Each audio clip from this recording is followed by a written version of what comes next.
Vai. Castro Laboratório apresenta o Papo Saúde. Hoje o programa vamos sair um pouco da nossa vertente de saúde e falar de um assunto de extrema importância para aquelas clínicas e aqueles laboratórios que querem crescer saudáveis no mercado. Vamos falar sobre marketing estratégico. E a nossa convidada de hoje é a Lilian Alencar, uma especialista estratégica em laboratórios que construiu a sua carreira nas grandes marcas da Bahia. Lilian, seja bem-vinda. Muito obrigada, Charlton. Prazer enorme estar aqui com vocês, participando desse projeto lindo que eu realmente já acompanho, já admiro, que é o Papo Saúde. É uma honra trazer você aqui. Espero que todos aqueles que estejam nos escutando se deleite com toda a informação que você pode trazer para a gente. Mas para começar, como tudo começou? Como você escolheu essa carreira de marqueteira estratégica, digamos assim, né? Nossa, isso começou tem alguns anos. Eu comecei na área de saúde em 2002. Na realidade, eu já tinha passado por operadoras, planos de saúde, mas foi na Fiocruz, em 2002, que a mosca azul da saúde me visgou totalmente, definitivamente. E de lá para cá, assim, já são algumas marcas, algumas empresas de saúde que eu acabei tendo a oportunidade de passar. O que te atraiu, assim, de fato, para esse setor? Qual foi o desafio que te moveu a você mergulhar de cabeça e fazer um trabalho tão bonito, tão diferente para os laboratórios? Porque eu posso dizer isso com propriedade, porque eu acho que vocês não sabem, ela é nossa... ela faz nosso marketing estratégico do laboratório. O que te fez? O fato de poder passar informação de qualidade para a população, desmistificar, porque a informação de saúde, ela sempre foi muito restrita a profissionais de saúde. Né? A grande massa não tinha acesso a bastidores, não tinha acesso a determinadas informações, conhecimento. E eu enxerguei que existia, né, essa oportunidade de desmistificar essa informação, esse conhecimento, democratizar o conhecimento e trazer um pouco dos bastidores. Então, assim, trazer muito do que é feito, principalmente em laboratórios, Sim. que são muitos processos invisíveis e desconhecidos. Né? Ninguém sabe. A pessoa só sabe até a hora que entra para tirar sangue. Mas da porta para dentro, depois do sangue tirado lá, ninguém nem sabe como funciona tudo aquilo ali, né? Exatamente. Então, assim, procurar fazer disso um propósito, né? Um propósito humanista, inclusive, Sim. porque eu acho que você presta um serviço de utilidade pública quando você democratiza, quando Sim. você acessibiliza a informação. E informação em saúde, eu acho que faz muita diferença para todo mundo. Isso é verdade. E a questão, como surgiu essa transição da CLT para montar uma consultoria especializada em laboratórios de análises clínicas? Eu já fazia consultoria desde 2008, mas depois de quase 10 anos de muita dedicação, né, e muita gratidão no Laboratório Leme, eu encerrei esse ciclo. E eu me lembro que os empresários começaram a me buscar da área Sim. de saúde para poder ter informações, né? Enfim, ter mais possibilidades de compreenderem como é que foi feito o marketing, né? Na época, um dos grandes laboratórios de Salvador. E uma das pessoas que me fez um convite para eu poder dar um treinamento na época foi Clóvis Filho. Conheço o grande Clóvis. E hoje segundo ele, é doutor Clóvis. Que era doutor Clóvis Filho. Doutor Clóvis Filho. Sensacional. Ele estava à frente da presidência da Rede Lab Forte. E aí ele fez o convite para que eu fizesse um treinamento de planejamento estratégico em marketing. Sim. E eu tive a oportunidade de conhecer vários empresários associados à rede. Gente. E eles começaram a pedir mais informações, a querer tirar algumas dúvidas, a Sim. compreender melhor como Sim. é que podia fazer o planejamento de marketing estratégico. E vieram as assessorias, as Sim. consultorias. Sim. Através delas eu acabei conhecendo, inclusive, Sim. você. Sim, já estou há algum tempo já com você e não abro mão de jeito nenhum. E as pessoas muitas das vezes acham que o marketing que você faz é um marketing de ponta, que post, de videozinho. Não é só esse. É um marketing realmente de estratégia, de crescimento de empresa, né? E como você vê, se você enxerga o mercado laboratorial hoje na Bahia? Olha, o laboratório... Aliás, na Bahia e no Brasil, desculpa. Laboratório, nesse recorte, primeiro, Brasil, nós fazemos cerca de mais de 2,5 bilhões de exames. Ano. Exames de imagem e exames laboratoriais, né? Somados os dois juntos, rede privada e rede pública. Né? Mas a maior parte desse montante são exames laboratoriais. E vale a pena lembrar que 70% das decisões médicas são baseadas em exames de laboratório. Sim. Então, assim, exames de laboratório têm se tornado cada vez mais importante, principalmente para as novas gerações de médicos, que muitas vezes a avaliação clínica, a anamnese, já conta, eles já são formados contando, né, com o apoio diagnóstico dos exames de laboratório. Esses números nos trazem um pouco a respeito da importância que análises clínicas têm. E na Bahia, a gente tem um cenário dos últimos, digamos assim, 10 anos. Né? Há mais ou menos 10 anos atrás, a gente tem uma realidade em que a concorrência, embora acirrada, não era tão acirrada assim. Se a gente for lembrar da década de 90... existia espaço para todo mundo. Sim. Né? Antes era teoricamente tão mais fácil, né?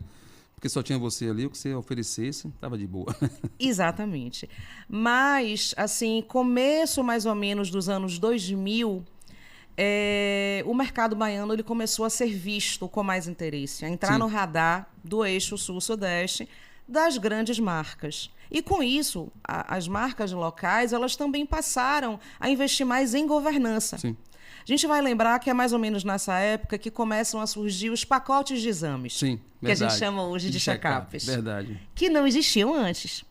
E que é uma das estratégias também, né, para o laboratório conseguir ter a questão de uma maior rentabilidade, né? Exatamente. Mas, assim, não era algo não muito bem visto. Sim. Você trabalhar com um serviço, com um produto embalado para oferecer aos pacientes, visto como algo muito mercantilista, comercialmente muito agressivo. E aí a gente passa a ter no player, né? Marcas nacionais começando a disputar a fatia baiana, mercados locais se profissionalizando, buscando cada vez mais tecnologia, mais certificação, mais investimento em qualidade. E aí o mercado realmente começa a ficar muito mais disputado, que é o mercado que nós vemos hoje, onde não há muito espaço para quem não investe de verdade em gestão, em qualidade, não entende seus indicadores, não entende como é que funcionam os seus resultados, as performances. Então, não é mais só fazer exame e nem mais só fazer campanha. Meu Deus. Você precisa realmente compreender o paciente que você atende e a necessidade e despertar o desejo desse paciente. Então, é isso que o marketing estratégico procura fazer. E essa é a realidade, né? Brasil, porque antes a gente se distanciava muito da realidade Brasil. Hoje a gente não se distancia mais. Então, o mercado baiano está muito competitivo. Gente, mas agora eu acho impressionante a questão de como, aliás, a evolução dos laboratórios. Isso foi até um papo nosso hoje cedo, né? Que, igual você falou, nos anos 90, nos anos 80, era só abrir uma porta ali, tudo funcionava, conseguia convênio fácil com a prefeitura, e hoje todo mundo tem corrido atrás das suas certificações. Porque é isso que o leigo, que não entende como é feito o exame, acha que todo exame é igual. O exame que faz num lugar A, lugar B, lugar C ali, que não tem certificação nenhuma, mas que te vende mais barato, mas não tem processo de qualidade, não tem processo de rastreamento.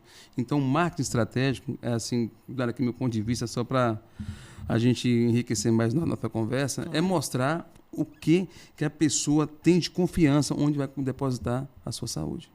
Se você tem um laboratório onde tem a questão de certificações, onde você tem equipe treinada em treinamento constante, onde você não abre mão de qualidade, ali sim é um lugar essencial para você fazer.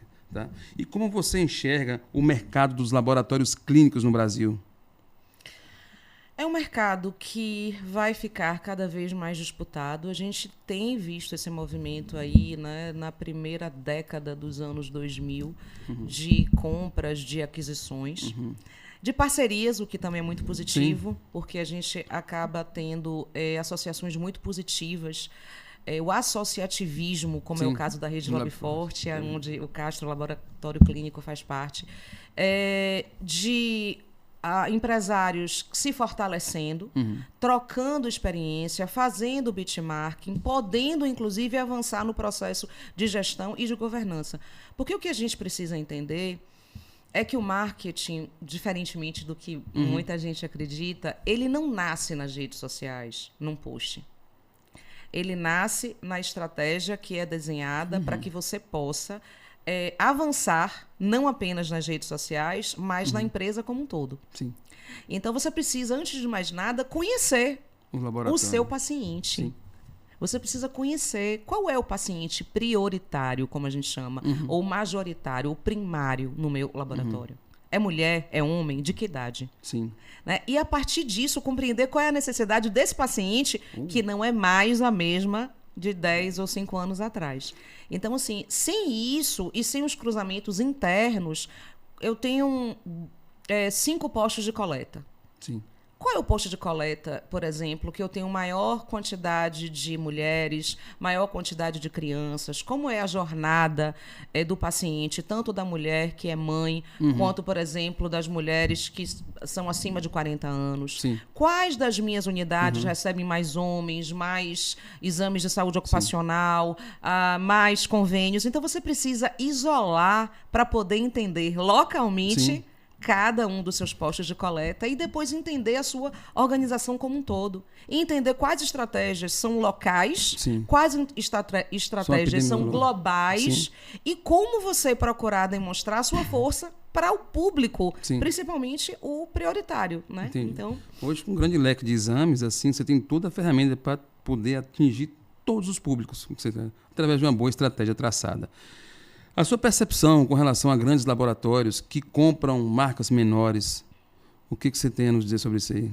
Esse engloba, esse vai comendo, vai pegar uma fatia, outra fatia, outra fatia. O que isso representa no mercado laboratorial?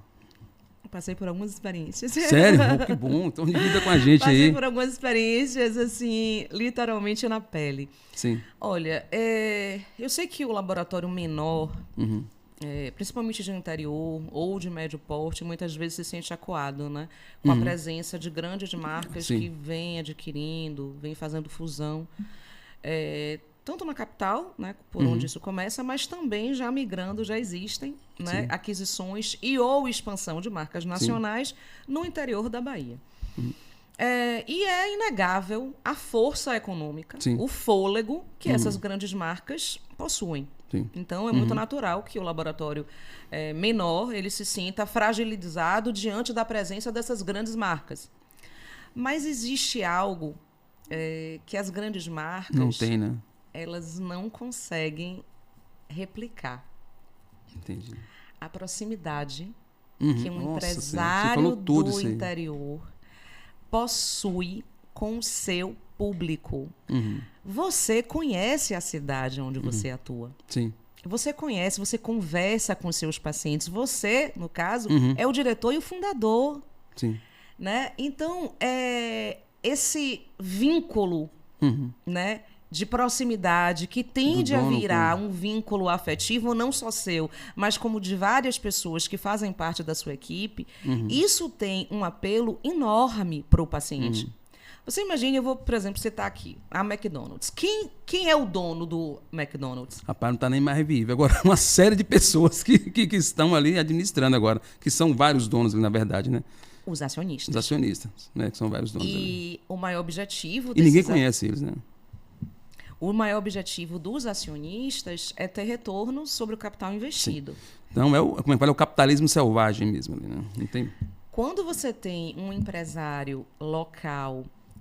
que olha para cada detalhe do seu laboratório, que procura conversar com os pacientes, que tem relacionamento com os médicos, que as pessoas conhecem, que está acessível, tanto nas redes sociais quanto localmente, presencialmente, você tem um rosto, entende? Porque gente conversa com gente. Sim. E pessoas se reconhecem em rostos, não é algo que, olha, eu não sei quem é que está por trás. Eu acho muito importante, assim, a marca tem uma cara por trás, né? Isso para mim eu acho fundamental, de fundamental importância esse negócio. Fundamental. O que as grandes marcas fazem de marketing que as pequenas do interior não fazem? A grande diferença, de fato, é o marketing estratégico. Os grandes laboratórios, as grandes marcas, elas têm muitas tecnologias para que você possa cruzar dados através de uma inteligência analítica. Por exemplo, quando você tem um orçamento de R$1 milhão, sim, fica mais fácil trabalhar. Que não é nada para algumas marcas. Sim, verdade. Você, por exemplo, pode saber, através de um sistema de geomarketing, com mapas de calor, que já vai lhe dar o cruzamento ali prontinho sobre dados demográficos, sobre fluxo de passantes naquele bairro, sobre o PIB por saúde, pela concorrência. Nossa. Ele vai fazer um diagnóstico e dizer assim, olha, abra uma unidade em Santa Cruz. Não abra, por exemplo, no Mimoso... Dois. Por quê? Porque aqui você tem uma menor concorrência, você tem um fluxo maior, as pessoas tendem a gastar mais, o ticket médio é maior. E aí, você não precisa mais fazer uma análise em Excel. A mesma coisa quando você tem, por exemplo, um sistema de satisfação, metodologia NPS, onde você pode cruzar a satisfação em cada um dos pontos de contato, na coleta, no desjejum, na recepção, na entrega de laudos, cruzamentos que vão poder dizer o seguinte, olha, onde a gente precisa melhor trabalhar, o nosso ponto de melhoria está aqui. Sim. Então, tudo automatizado. Então, é muito evidente que quando você tem um orçamento, né, dessa robusto, cifra, né? Mais robusto ali, realmente facilita. Mas existe algo que nenhum investimento ele consegue transformar. Se não houver, não consegue transformar em resultados, se não houver, obviamente, objetivos bem definidos. Entendi. Entendeu? Então, eu conheço muitas médias e pequenas empresas que têm uma visão de marketing muito vanguardista. Sim. E conheço grandes empresas que têm orçamentos incríveis, mas que não têm objetivos tão bem definidos para o marketing estratégico. Então... essa conta não é tão linear assim. Sim, quanto mais orçamento, mais resultado. Depende da forma como você usa isso. Isso faz mais parte da cultura de cada empresa, né? Perfeito. Exatamente. A cultura, a visão empresarial, aonde quer que se esteja, faz toda a diferença. Meu Deus, isso é verdade. E o perfil do paciente que procura exame de laboratório hoje é o mesmo perfil de paciente que procura há 10 anos atrás? Eu acho que essa é uma das mudanças mais significativas que a gente tem no mercado de saúde, né? Não apenas de laboratório, no mercado de saúde. Há 10 anos atrás, os médicos eles eram o principal ponto para decisão do paciente. Paciente, é verdade. Então, o paciente ia para consulta, o médico indicava 2, 3 laboratórios, ele seguia exatamente aquela orientação. Com o passar do tempo, os pacientes passaram a ir para o Google. Sim. A ver as avaliações. Do Google, é verdade. No Google, a ver... As reclamações também. As reclamações no Reclame Aqui. E agora a gente tem o advento da IA. Meu Deus. Né? Então, muitos pacientes, eles já vão para o médico com os exames que eles desejam pedir, entendendo... Mais ou menos ali... Mais ou menos... o que é que ele deseja, né? É verdade. Só que a IA, ela não é preparada, ela não é médico, ela não é profissional de saúde, ela não sabe fazer exame ela não é físico, bioquímico. Não sabe fazer exame físico. Então, existem muitas distorções e muitas fakes. Sim. E nesse processo, é importante que a gente entenda que o paciente, ao buscar essas informações e ter um diálogo mais aberto, mais acessível, também uma receptividade maior dos médicos, o que é que ele deseja? Ele não quer mais ser um agente passivo. ele quer ser um agente ativo. Participante da sua saúde também, né? Do cuidado com a sua saúde. Ele quer estar ali próximo do protagonismo. Sim. Me explique por que esse exame é importante. É que isso é verdade. O que esse exame faz? Hoje a informação está muito mais acessível para tudo hoje. Exatamente. E graças a Deus, porque eu acho que a relação paciente-laboratório, assim como a relação paciente-médico, ela precisa ser de proximidade, de transparência, de acolhimento.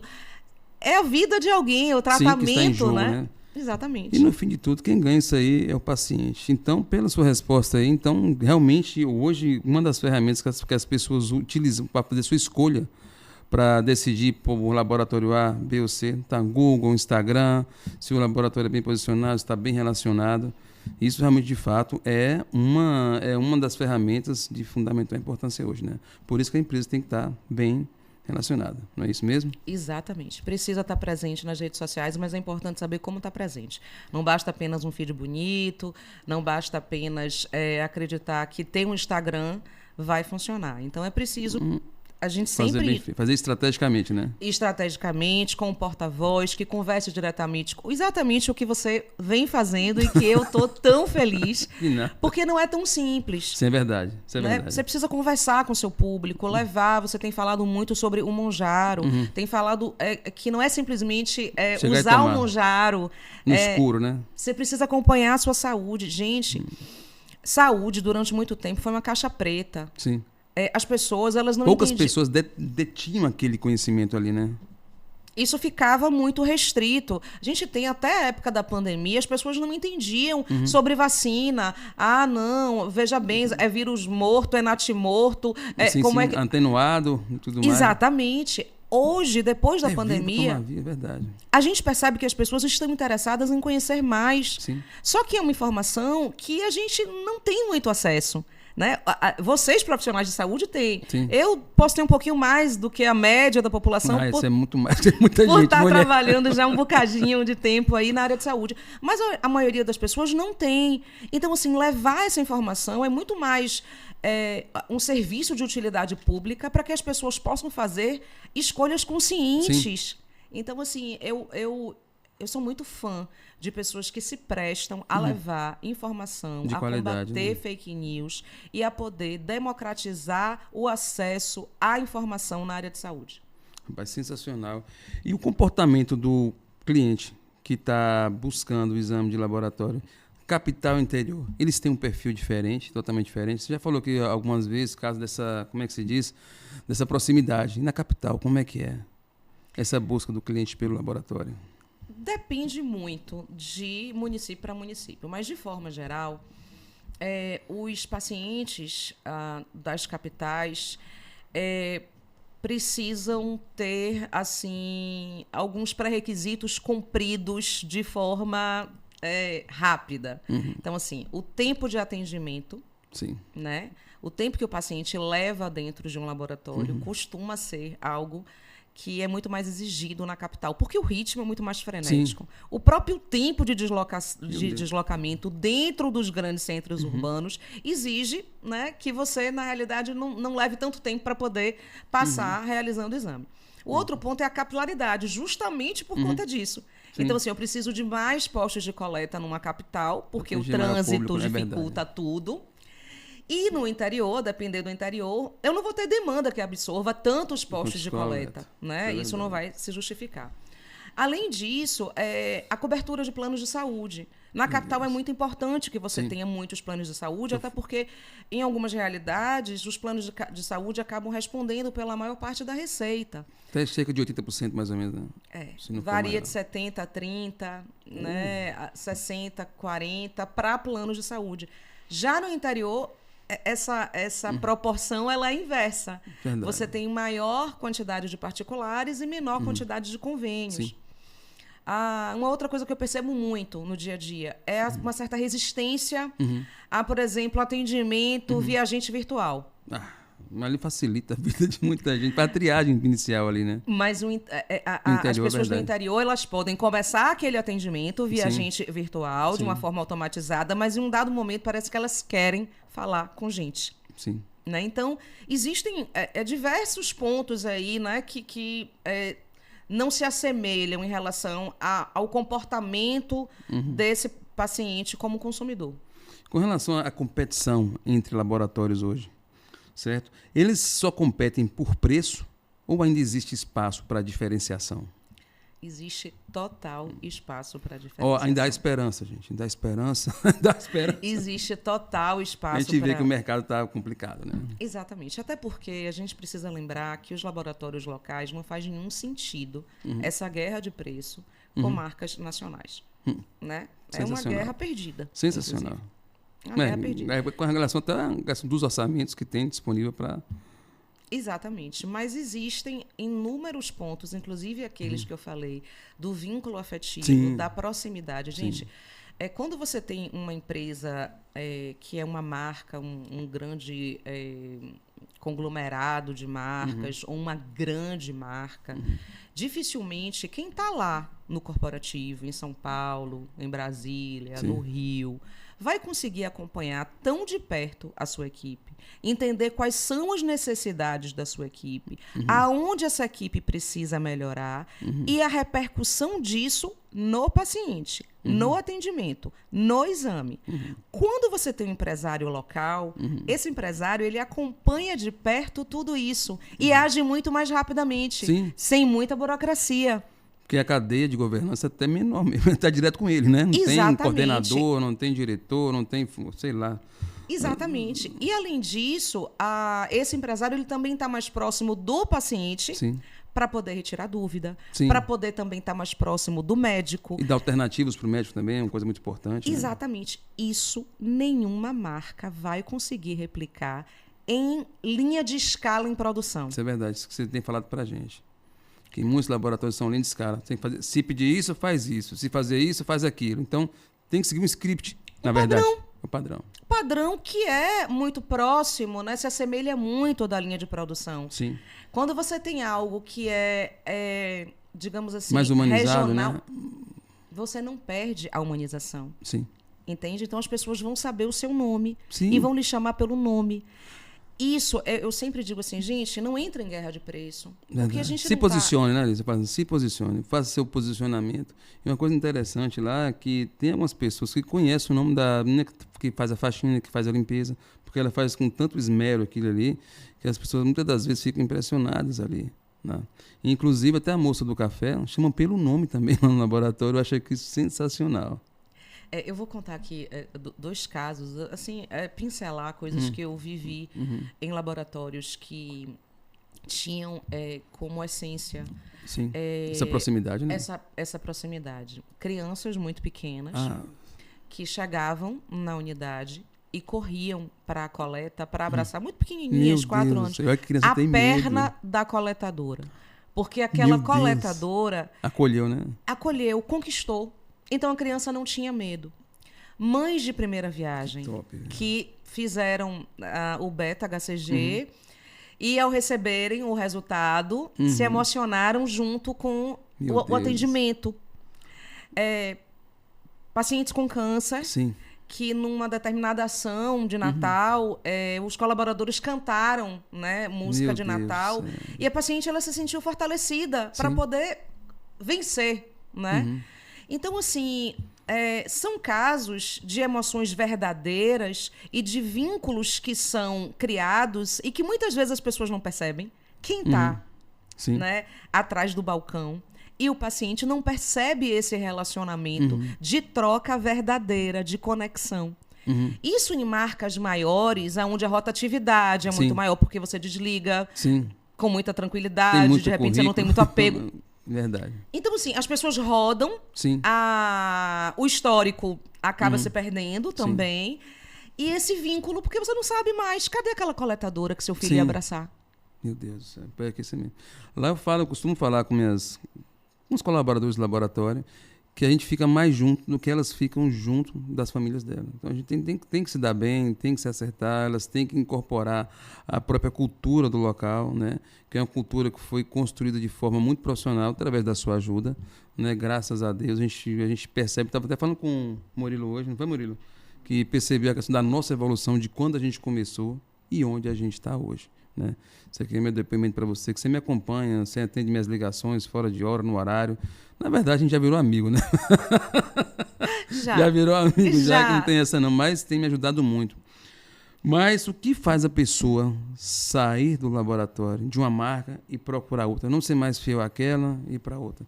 Na sua perspectiva de marketing, o que isso impacta? Antes de responder essa pergunta, eu vou só complementar o finalzinho da sua última fala. A visão empresarial conta muito para que as pessoas possam se desenvolver e melhorar. Sim. Você sempre foi muito arrojado. Não é à toa que você construiu. Quando eu digo assim, eu tive a oportunidade, eu tenho muito carinho por todos os meus clientes, né? Principalmente os clientes de cidades menores, que não é o caso de Luiz Eduardo. Sim.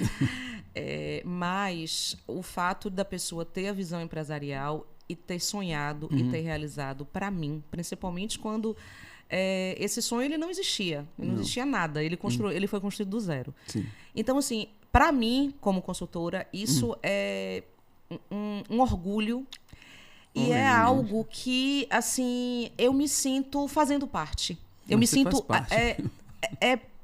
permitindo que as pessoas tenham mais conhecimento, mesmo que seja um grãozinho de areia, para elas continuarem o sonho que começou a ser compartilhado com outras pessoas. Sim. Então, assim, é muito gratificante ver marcas, né, como a sua, que eu tenho certeza que é agora só nada de braçada. Meu Deus. Atingirem um espaço que é seu. Sim. Porque como baiana, Sim. como profissional, né, que entrou na área de saúde, isso tem um valor enorme. Então, assim, eu realmente sou apaixonada pelo que eu faço e tenho muito carinho. Mas, voltando para a sua pergunta, o que é que faz um paciente mudar de laboratório? Principalmente o atendimento. É a frente, né? É a frente ali. Atendimento que é o primeiro impacto que a pessoa tem, né? É com o atendente. Um atendimento frio, engessado, burocrático, robotizado, que faz mais do mesmo. E às vezes, por mais que treine, por mais que a gente dê ferramentas, a gente mexe com gente. Não, o maior desafio da área de saúde é desenvolver profissionais, lideranças e pessoas que possam compreender de fato que do outro lado não é apenas um número. Sim. Né? E é por isso que os laboratórios locais eles têm uma facilidade muito maior de compreender. Sim. Porque eles têm uma empatia também maior. Ali do outro lado poderia ser sua mãe, poderia ser sua filha, poderia ser seu pai. Essa frase sua eu uso ela até hoje com as meninas no laboratório. Então, a gente precisa incorporar, de fato, isso. E, de fato, um atendimento que não reflete essa essência de cuidado, de humanização, de olhar para o outro. Gente, né, que cuida de gente. Sim. É alguém que está sendo cuidado e alguém que está cuidando. Então, isso é preciso que se transforme em materiais, inclusive, para o próprio marketing. Eu acho que uma das grandes coisas que as pessoas falam muito, e que eu tive a oportunidade de trabalhar, de praticar, é você transformar emoções que já existiam em materiais para que as pessoas pudessem se ver. Sabe? Poxa, eu realmente tenho uma técnica que eu confio. Eu realmente tenho alguém que eu possa ligar hoje, quando você foi me pegar para a gente ir para o laboratório. Tinha alguém te ligando e com dúvida. Sim, sim. Então, assim, gente, é uma pessoa que está ligando para o dono de um laboratório. Aonde que você encontra isso? Na capital, por exemplo. Não está falando com a ouvidoria da empresa. Lá tem ouvidoria, né? Mas eu faço questão de atender, porque eu trato com todo carinho todo mundo. Quem me conhece sabe. Se eu pudesse fazer todas as minhas unidades como a matriz, mas infelizmente os locais não permitem que eu faça. Mas eu fico muito feliz por isso, até pelo reconhecimento das pessoas com relação à nossa marca, viu? A gente falou o que faz a pessoa sair, o que faz a pessoa ficar fiel ao laboratório, não é totalmente ao contrário, são serviços. O que faz ela ficar fiel assim à marca? Quando ela oferece. É mais ou menos a mesma coisa. Só que ao contrário. Exatamente. O processo de fidelidade nasce primeiro da satisfação. Sim. Então, assim, eu preciso ter uma boa experiência e essa boa experiência transcende o básico, porque é importante que se diga que qualidade, né, a gente ouve muito isso, virou commodity. Então, todo mundo tem mais ou menos a mesma qualidade. É verdade. Entendo. Mas existem ainda situações onde laudos apresentam, por exemplo, inconsistências. Alguns equívocos. E não existe mais espaço para isso, porque a gente já está em outro momento. A gente está num momento em que qualidade realmente deveria ser totalmente commodity. Eu acho que não precisava nem ser fiscalizado. A obrigação de quem abre qualquer porta para trabalhar com saúde, independente do ramo que seja. Eu não concordo 100% com esse mantra de que qualidade virou commodity, porque eu ainda enxergo laudos que apresentam determinadas inconsistências que, nos dias de hoje, não seriam admissíveis. Mas, em contraponto, de fato, a relação humana é que tem mais transformado satisfação em fidelidade. Sim. Porque essa experiência positiva, ela se prolonga, ela acaba se perpetuando e o boca a boca ainda é muito importante. Então, você passa aquela experiência adiante. Então, você diz, olha, se eu sempre fui bem atendida e agora eu casei, eu vou indicar esse laboratório para o meu marido. Se eu tiver filho e sempre fui bem atendida nesse laboratório, eu não vou mudar. Pelo contrário, meu filho é a coisa mais importante que existe. Eu quero que ele tenha todo aquele cuidado e ainda mais do que eu tive. Então, assim, esse processo de atendimento, de relações humanas, de vínculos que tendem a virar afetivos, eles fazem muito diferença nesse processo de fidelização. E eu não enxergo outro caminho que não seja trabalhar a experiência do paciente. Sensacional isso que você colocou. Você esteve à frente de grandes marcas de laboratórios na Bahia, certo? O que essas marcas te ensinou que a faculdade e seus cursos não ensinaram? A verdade como uma das maiores estratégias de marketing. Estava aqui na minha ponta da língua, estava com esse pensamento, velho. Quanto mais transparente, quanto menos IA, melhor, exatamente. Né? As pessoas enxergam muitas vezes o marketing como aquilo que mais aparece, que são as redes sociais, e muitas vezes você tem nas redes sociais um feed incrível, com promessas incríveis, e aí essa acontece, né? promessa, ela não é cumprida quando você vai no posto de coleta. Quando você vai no posto de coleta, você tem burocracia, você tem um atendimento frio, você não tem o cumprimento daquilo que deveria acontecer. Então, assim, há uma incoerência entre o que aparece nas redes sociais e o que é vivido diariamente, presencialmente. Então, esse é um grande risco. E eu sempre digo que não adianta o marketing fazer campanhas, o marketing digital, campanhas incríveis, se o atendimento não estiver preparado para poder trazer a experiência de fato. Porque a estratégia ela não permeia o digital, ela permeia a organização inteira. Sim. Entendi. Então, é preciso que isso esteja muito casado. É preciso que a organização ela amadureça para compreender de que a comunicação é uma forma de você entregar aquilo que você tem dentro de casa, nos seus bastidores, e que é invisível. Sim. Né? Por exemplo, quais são os processos que os pacientes entendem dentro de um NTO? Nada, só quer saber do resultadinho pronto ali, né? Pois é. Mas entregou um pedido com papel, aí pega outro com um monte de numerozinhos, de gráficos, de algumas palavras ali que muitas vezes o dicionário tem que estar do lado para poder saber o que é.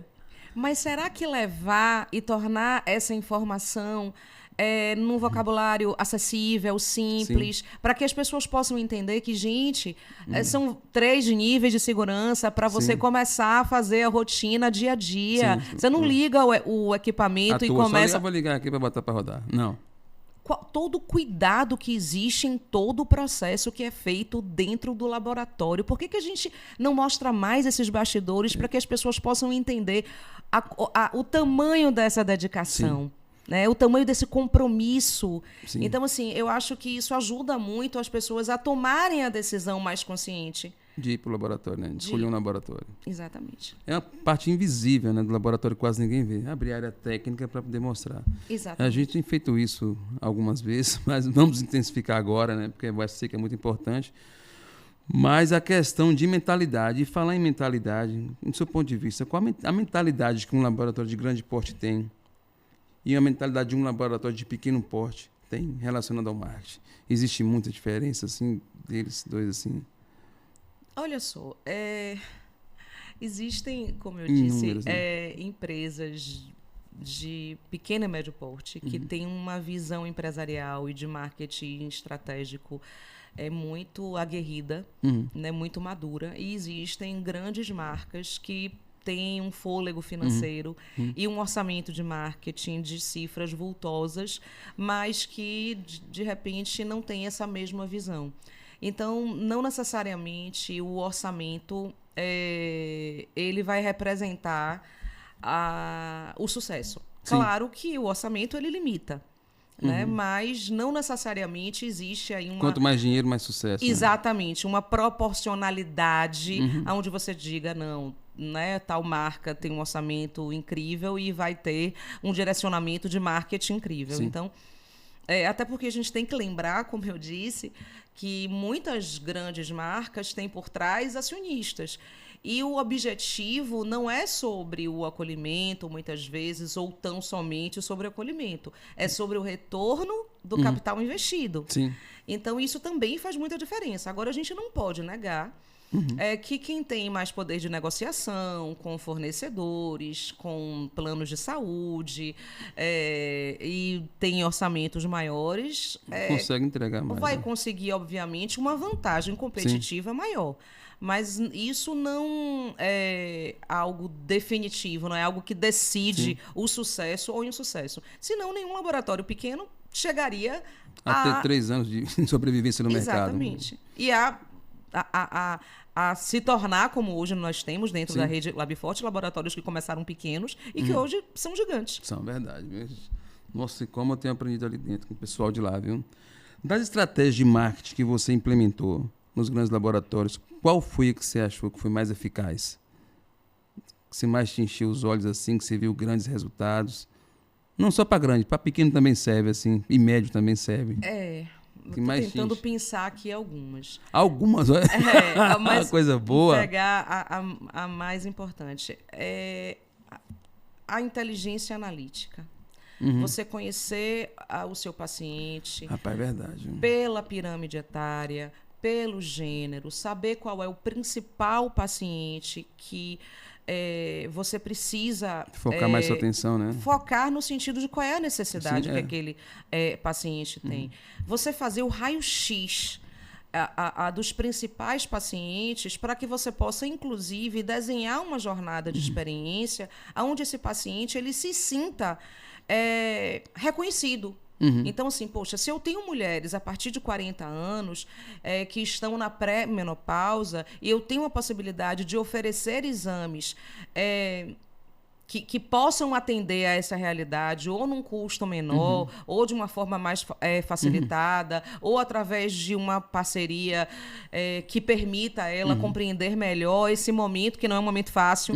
Né? Então, assim, eu não posso negligenciar.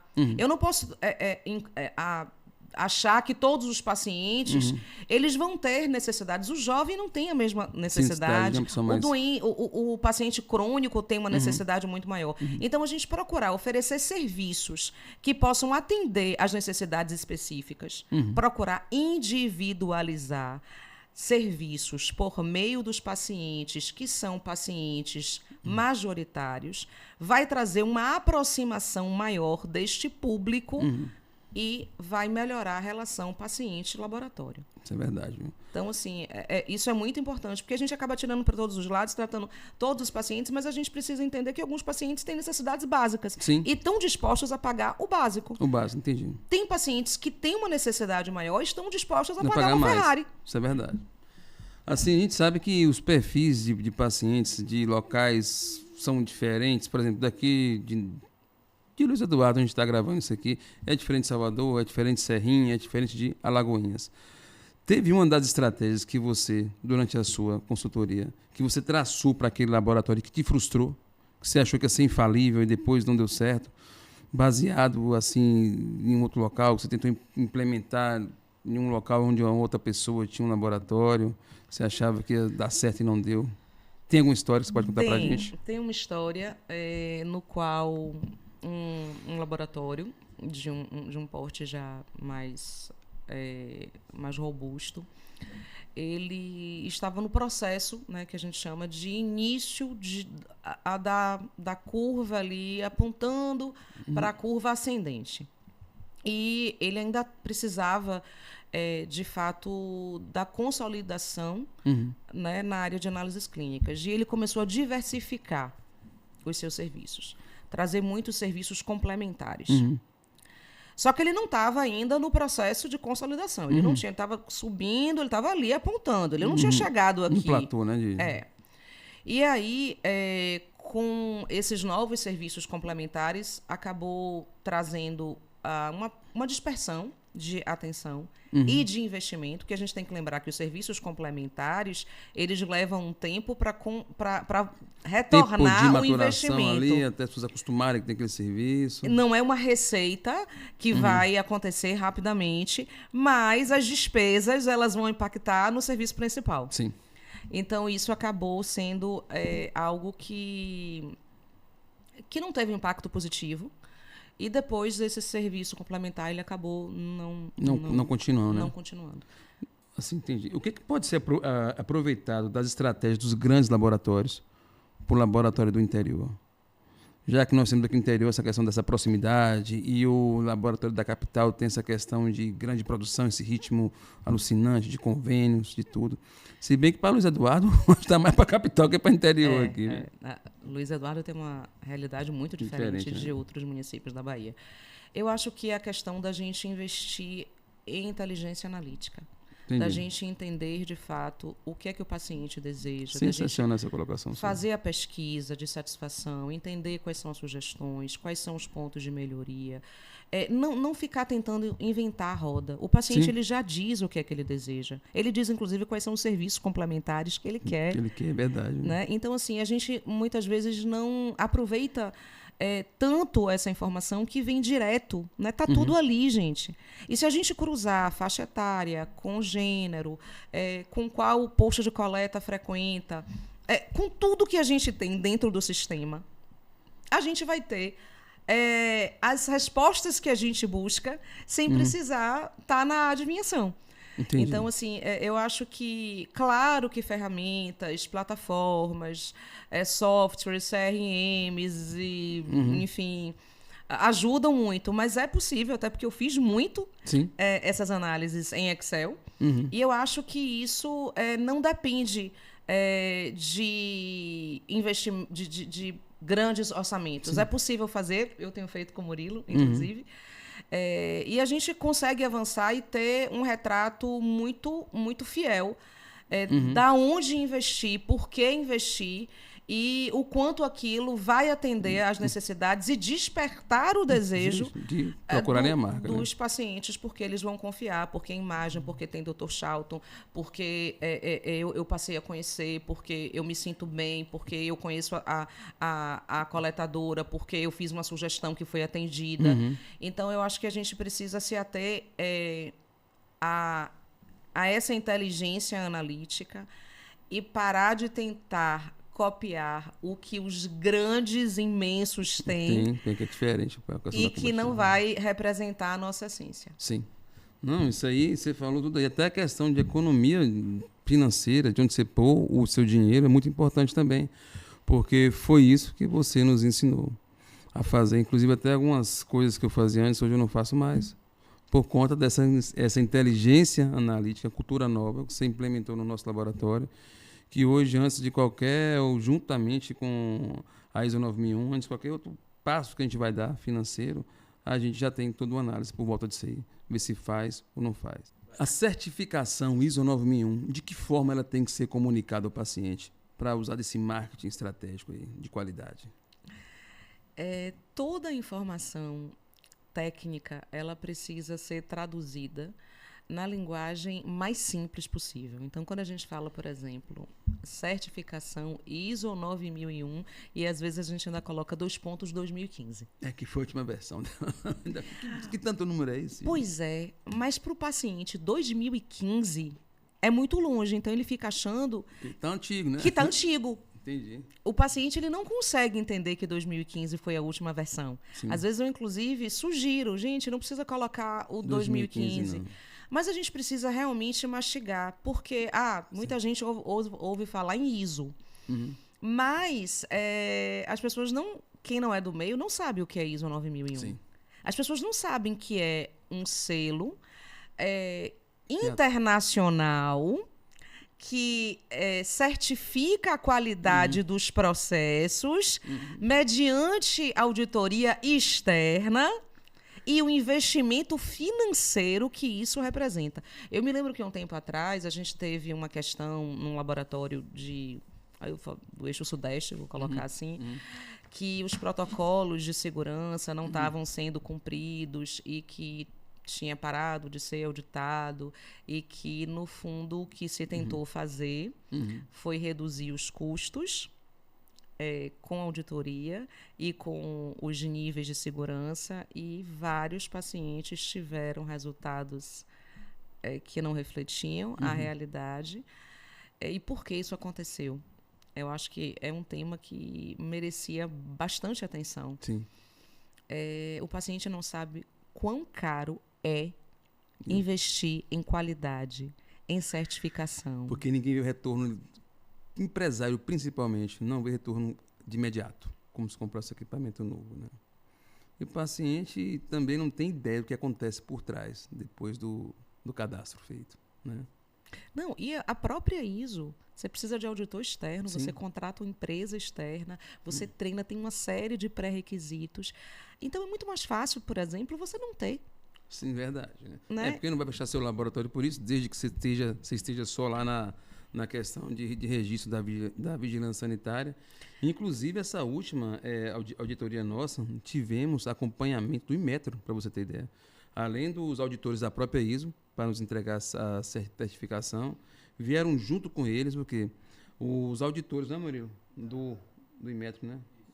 Foi. De um setor do Inmetro lá que vieram acompanhar essa auditoria da gente. Então, o crivo de argumentação para pesquisar, saber se estávamos corretamente e merecidamente receber essa acreditação.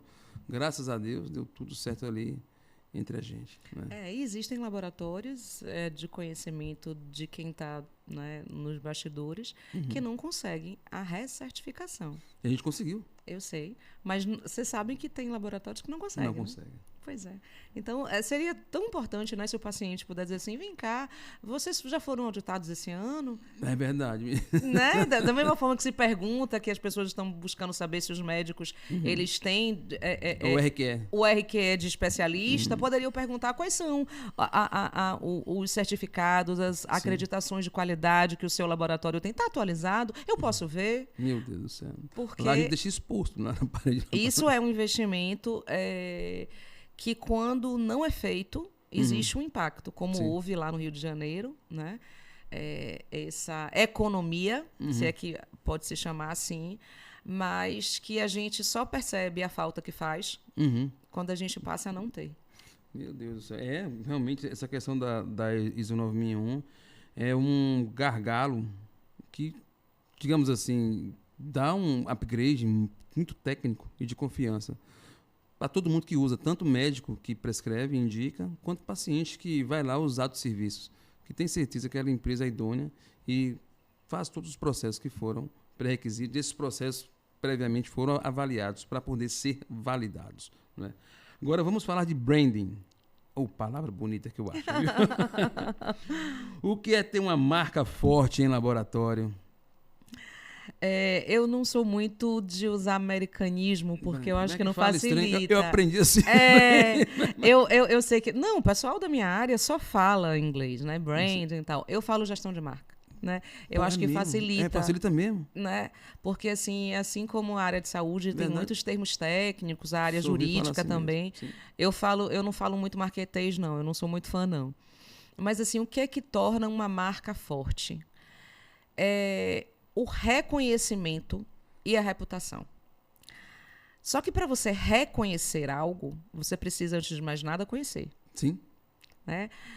Você não pode reconhecer o valor, por exemplo, de um profissional de saúde, aqui eu vou citar porque é muito, né, como um médico, se você não conhece Né? Se você nunca fez uma consulta, se você não sabe qual é a postura, se você não sabe qual é a forma que aquele médico ele recebe um questionamento, enfim, a ética que ultimamente tem sido um pouco questionada, né, com tantas faculdades de medicina, com tantos médicos formando, enfim. Ou se ele realmente tem o RQE de especialista, o Dr. Paraná, que eu sou fã, fala muito disso. Mas, assim, você precisa primeiro conhecer. Você não vai levar o seu filho num médico que você nunca foi, que você, de repente, não reconhece o valor. Da mesma forma, de forma muito semelhante, acontece também o laboratório. Você só reconhece o valor se você conhecer. Sim. A partir desse reconhecimento que vem através de uma boa experiência e através da imagem que é construída, através muito dos porta-vozes, isso tem um fator importantíssimo, você tem essa credibilidade. Porque quando o porta-voz ele transmite conhecimento, ele transmite confiança, ele se aproxima do público, ele conhece o seu público, ele acaba trazendo essa autoridade. E, obviamente, que a reputação, aí sim, que é o final de todo esse processo, ela reflete, na realidade, o lugar desse laboratório como referência. Entendi. Então, a gente tem aí algumas etapas para a gente chegar na marca forte. Meu Deus. Eu não sei disso. Mas você está no ótimo caminho. Mas até hoje... A sua marca, para mim, já é forte. Que a gente teve o dedinho dela no meio dessa marca nova aí, que eu sempre quis mudar de nome, mas assim, fiquei meio receoso. Será que vai? Será que não vai? Tentamos registro, não conseguimos. Mas nessa nova conseguimos registro. O nome ficou mais curto. É o meu sobrenome, né? Aliás, é o sobrenome da família. E eu fiquei muito feliz com o resultado final. A minha próxima pergunta, como que também ela teve parte dela também, tá, na questão de escolha de cores, para vocês terem ideia. Como construir uma identidade visual e comunicacional coerentes? A identidade visual, a identidade como um todo, não apenas visual, precisa responder algumas perguntas. As perguntas, né, que levam a gente definir para que caminho, né, a gente vai seguir. Antes de mais nada, o que é?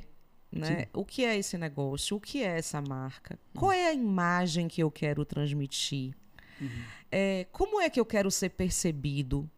Quais são os meus valores inegociáveis que eu quero que estejam aqui presentes de forma muito transparente? Então, quando a gente repensou aí a marca para evoluir para Castro, todas essas perguntas foram feitas e estavam muito claras. Né? Qual a imagem que eu quero transmitir? A gente tem um porta-voz muito atuante, que não é tão comum em laboratórios, né? Que a gente chama de editado, né? Que é uma pessoa que tem muita facilidade com câmera, com comunicação. Então, assim, esse porta-voz, ele dialoga com muita tranquilidade com o público. Por que não a gente não utiliza o nome desse porta-voz, que é o rosto principal, para que a gente possa deixar claro, né? Que esses dois órgãos vivos, que é o porta-voz e a marca, estão intimamente relacionados. Então, a identidade visual, ela precisa compreender, antes de mais nada, o que é que precisa ser transmitido com muita clareza. Então, eu quero, por exemplo, transmitir algo mais leve ou algo mais sóbrio. A área de saúde, ela não permite, muitas vezes, né, algo tão desconstruído assim, porque a gente tem que lembrar que as pessoas estão cuidando das suas vidas e não é entretenimento. Entendi. Né? Então, a gente tem um estudo que a gente faz, e esse estudo trabalha com paleta de cores, trabalha com linhas gráficas, trabalha com uma série de coisas para poder sintetizar essa imagem através de uma identidade visual. Então, assim, é uma das coisas que até a questão das cores lá que eu usava antes, a gente mudou do laboratório também, através da orientação da Lilian, você fala linha gráfica, a forma de escrever, né, a forma de como o nome se portava nos nossos layouts também foram todos mudados por conta de ter essa leveza que você falou. Ter essa leveza e a questão até da escolha. A minha cor era mais escura, roxa, com dourado. Ave Maria. E aí, hoje, quando eu vejo outra e as cores atuais de hoje, a gente vê a questão como ela se comunica melhor. A marca se comunica melhor. É um trabalho que, assim, é um trabalho muito bacana de ser feito, mas é um trabalho que você extrai, de fato, a essência. Não o caminho é inverso, né? Não é primeiro criar a identidade visual e depois pensar qual é o propósito dela. Sim. É o propósito da empresa traduzido nela.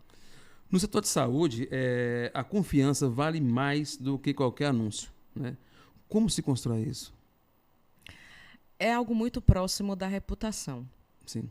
A reputação que traz a confiança, ela é um processo que é desenhado a partir da percepção e da experiência do paciente. Claro que existem valores que são inegociáveis. Sim. Né? Então, assim, a gente nunca vai fazer diferença entre um paciente e outro. Então, isso está dentro ali dos valores organizacionais, de fato. Sim. Assim como a gente não vai permitir que um paciente ele não seja acolhido num momento de fragilidade, ou que a gente não vai beneficiar mais um parceiro do que outro. Mas esse processo de confiança, ele é adquirido. Confiança a gente não paga por ela. Não acontece da noite pro dia, né? A gente não paga por ela. Sim. Confiança a gente demanda conquista. Tempo, né? É verdade. E essa conquista demanda o processo de conhecimento e reconhecimento do valor que o paciente vai atribuir ou não a um laboratório. Você até mencionou aqui de algumas histórias lá que te emocionaram, como a questão dos funcionários cantando músicas de Natal para os pacientes, tudo mais ali. O papel das histórias reais que acontecem com os pacientes na construção da confiança. Isso é de fundamental importância. Fundamental. Os pacientes, e eu também trago os colaboradores. Também quem está vivendo a marca, a gente não pode esquecer de que os colaboradores, eles têm famílias, eles têm amigos, eles têm um círculo social. Sim. Não adianta no Instagram o laboratório falar sobre acolhimento, sobre humanização, se, por exemplo, ele não pratica isso com a sua própria equipe. E a equipe não transmite isso adiante. Então, assim, o trabalho de casa ele deve ser feito com o mesmo cuidado, né, do cuidado que é feito, por exemplo, com o paciente. E esse colaborador, ele é embaixador da marca. Então, ele vai falar para o seu círculo social de que é tudo verdade. O que vocês estão vendo na revista, na rádio, no podcast, no Instagram, no YouTube, é real. Porque eu vivo aquilo. Então, de um lado você tem aí esses embaixadores da marca e do outro lado você tem o paciente, através de testemunhal, dizendo isso é verdade, porque eu sou paciente do Castro, eu sou paciente do laboratório, né, de Salvador, e eu vejo isso acontecendo. Eles têm realmente um cuidado, já entraram em contato com meu médico quando houve um laudo crítico, já me prepararam, já me acalentaram. Então, existe uma conexão, não é discurso. Então, assim, esse processo ele precisa ser real. Sim. Recepção, tempo de espera, conforto, atendimento. Como isso impacta na percepção de uma marca? Assim, impacta muito. Existem muitos indicadores, né? As pessoas, não vou americanizar, mas é muito comum que as pessoas ouçam falar em KPIs. Nem eu sabia, isso eu me aprendi ano passado. Não, o que é KPI? Indicador. Tá. Você vê, né? Como é que eu era analfabeto desses negócios. Mas, graças a Deus, hoje a gente já tem... Mas a Rede Lab Forte, isso não foi eu que te ensinei, não. Foi a Rede Lab Forte, eu sei. Esses indicadores de desempenho, de resultado, eles são um retrato da saúde da organização. Então, assim, você pode, por exemplo, ter um atendimento extremamente acolhedor, você pode ter uma infraestrutura super moderna e aconchegante, mas, ao mesmo tempo, a pessoa leva 1 hora no seu posto de coleta. Né? Então, você não mensura o tempo médio de atendimento. E as pessoas elas estão cada vez mais exigentes. Então, assim, o TMA, o tempo médio de atendimento, o TME, o tempo médio de espera, o tempo total de atendimento, o TTA, entre vários outros indicadores, eles vão trazer o quanto a sua empresa ela está no caminho certo, Sim. ela está caminhando para a solidez, caminhando para uma condição de saúde, já que a gente né, oferece saúde, mas também que a empresa realmente está saudável.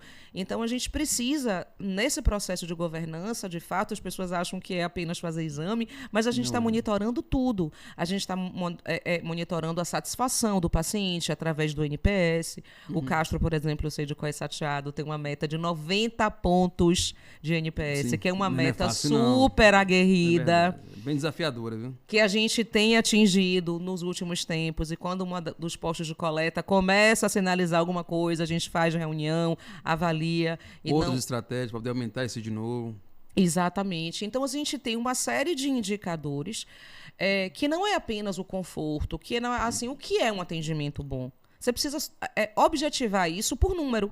Sim, né? sim. Então, um atendimento bom é um atendimento que tem um bom TMA, um atendimento bom é um atendimento que consegue atender a necessidade do paciente de primeira, é um atendimento que tem um bom nível de satisfação através da metodologia do NPS, é um atendimento onde você não tem retrabalho, é um atendimento onde você não tem uma recoleta, é um atendimento onde você não tem um atraso na entrega dos laudos. Então, você tem um mundo de indicadores que vai dizer que o atendimento, que parece ser um conceito subjetivo bom, ele realmente é bom. Sim, é desafiador. Quem ganha com tudo isso é quem usa os serviços. E hoje uma das moedas mais valiosas que temos é o tempo. E quanto menos tempo nós gastarmos com coisa que não precisa, melhor. Gaste tempo com sua família, coisa que você gosta de fazer, isso é que vale a pena realmente. Laboratórios que costumam usar linguagem muito técnica para se comunicar com o paciente. Você acha que isso é um erro? Você acha que tem que... Como é que você acha que tem que fazer isso aí? Olha só, quando a gente começou esse movimento de democratizar a informação em saúde, a gente começou a fazer isso justamente para que as pessoas pudessem ter mais conhecimento e pudesse fazer escolhas mais conscientes. Então, eu, por exemplo, eu prefiro esse serviço àquele, porque esse serviço ele me transmite mais tranquilidade, mais segurança, mais confiança, mais tradição, mais qualquer coisa. Se a gente começa a utilizar um vocabulário tecnicista para valorizar o passe... para cobrar mais caro. Você distancia. Sim. Porque, assim, parte do público, geralmente os profissionais de saúde, vão compreender, mas a população, que é o seu objetivo maior, para você levar essa informação, vai achar aquilo tão complicado que vai dizer, olha, eu não sei o que está falando, vai me dar muito trabalho eu pesquisar isso no ChatGPT, deixa o quem fala algo mais simples. Traduz para mim isso aí, por favor. Exato. Sempre fiz questão de fazer isso, né? Às vezes nas minhas idas na rádio, em vídeos que eu gravo, em conversas com outros médicos. Porque nosso público não tem obrigação de saber nossa linguagem técnica de forma alguma. Eles querem informação segura e saber o que está acontecendo consigo mesmo. Então é importante dar uma traduzida naquilo, transformar em linguagem mais acessível. Não é? Perfeito. Qual o papel da educação em saúde dentro da estratégia de marketing em um laboratório? Olha só, eu acho que a educação continuada, principalmente voltada para as premissas de qualidade, ela é fundamental para que o laboratório não apenas alcance um determinado patamar, mas se perpetue. Né? É a questão, de fato, do olhar para o futuro. Então, a educação em saúde, ela é algo sem o qual você não vai conseguir. Você pode até chegar, mas você não vai se manter. Isso é verdade. Então, assim, o processo de atualização da equipe técnica... É uma questão de comunicação, né? Todos os processos, na realidade, né? Quando você fala em educação em saúde, você está pensando mais... Falar para o público, né? Assim. Fundamental. Fundamental que o público possa ter direito a entender melhor sobre a sua própria saúde. Sim. Então, assim, eu particularmente tenho muito receio de modismos. Sim. Sabe? Tipo assim, não, vamos fazer, vamos usar tal coisa, porque tá na moda. Tá todo mundo fazendo. Sim. Não dou conta, não. E aí é justamente isso. Quando a gente pensa no Monjaro, e muitas pessoas que acabam utilizando não o Monjaro de fato, mas utilizando Antizerpatida de outras marcas outras marcas que muitas vezes é são clandestinas e que chegam sem a chancela da Anvisa. Sim.